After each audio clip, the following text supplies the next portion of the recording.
that itch, guys are kind of starting to fight each other, and because sick of going against each other, we want fresh blood, and so I think we're ready to start playing some games. How has the last week been in terms of practices at the inside linebacker position? How's that been going for you?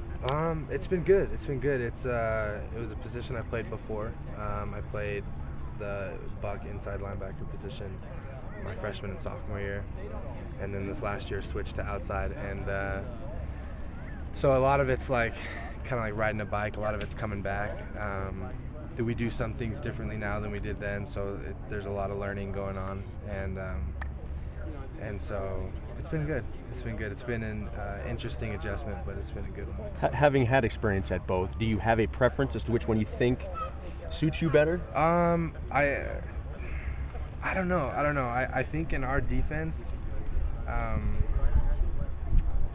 with the athletic ability, I think I'm more of a Sam linebacker within our defense, having to do both of setting the edge and rushing the passer, as well as being out in space and covering. But the buck linebacker and the Sam linebacker position are pretty similar, and so obviously there are some differences, but they're similar in some ways. So it's I don't know. I'll play whatever, I guess. Coach said that the reason that you guys have gone this is to get the four best linebackers there, and Alani's played well. What have you seen from Alani over the last year and then through camp so far? A lot of maturity. Alani has grown up a lot, and he's really,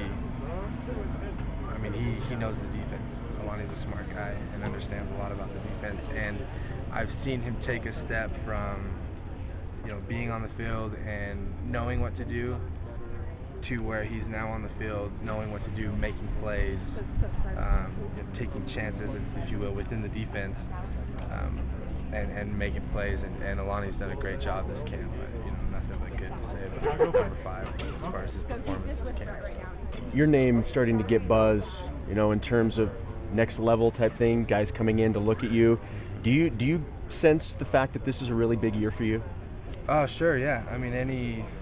Anytime you're going into your senior year, and whether you're in the conversation or not, as far as playing in the next level, what you do this year has a huge impact on that. And so, yeah, it's definitely a big year. But as far as that goes, I honestly, it bugs my brother when I give him this answer. He asks me all the time, but I just don't think about it, because what's the point at this point in the game?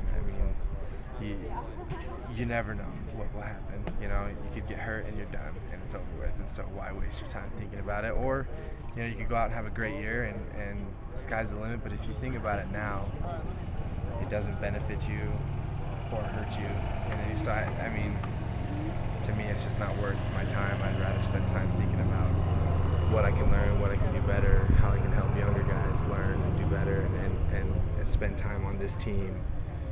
It just makes more sense to me to approach it that way. Thanks, Spencer. Spence, what does this move do for the overall linebacking core? What does it do in terms of the movement and the overall quality of the athletes that they're putting on the field? What does this do moving you out there to buck? I don't know. Coach said he feels like it puts the best 4 linebackers on the field, and I trust his judgment. I don't know. I haven't really thought about it a whole lot, to be honest. He asked if I would be willing to move to inside backer, and said I'd be willing to do whatever the team. What the team wanted, so to speak, because they've been moving quite a few guys around. They actually moved Manoa Pikul out there too and whatnot. So they're moving guys around. Is it just try to find out where you guys fit best in terms of your body type, speed, athleticism, or is it just trying to get the best guys on the field? I think a little bit of both. Yeah, I think a little bit of both. Coaches just trying to put guys in the right place to make plays and get the right guys on the field at the right time. So. Yeah. Spencer, you know what it's like to play football with your brother. We're working on a story about the Matthews brother. What kind of relationship do they have on the field, and just what does it mean when you are able to play with family? Oh, they have a great relationship. They're a lot of fun to kind of observe. Actually, I really like people watching, which is kind of creepy, but it's just fun and to observe people and to watch them interact with each other. I lived with them a year ago, and great guys. Goodness, really, really great guys, and it's fun to watch them interact as brothers. You know they have a lot of love for each other, but they also have a lot of fun together, and they give each other a hard time. And it's fun to watch them and to know a little bit of what it's like to play on the same field with your brother. I mean, to me, it's the highlight of my entire sports career, is to be able to play with my little brother, and the memories that we now share of being on the practice field together and being in the game field together. And so, I can only imagine just having a blast doing it. So.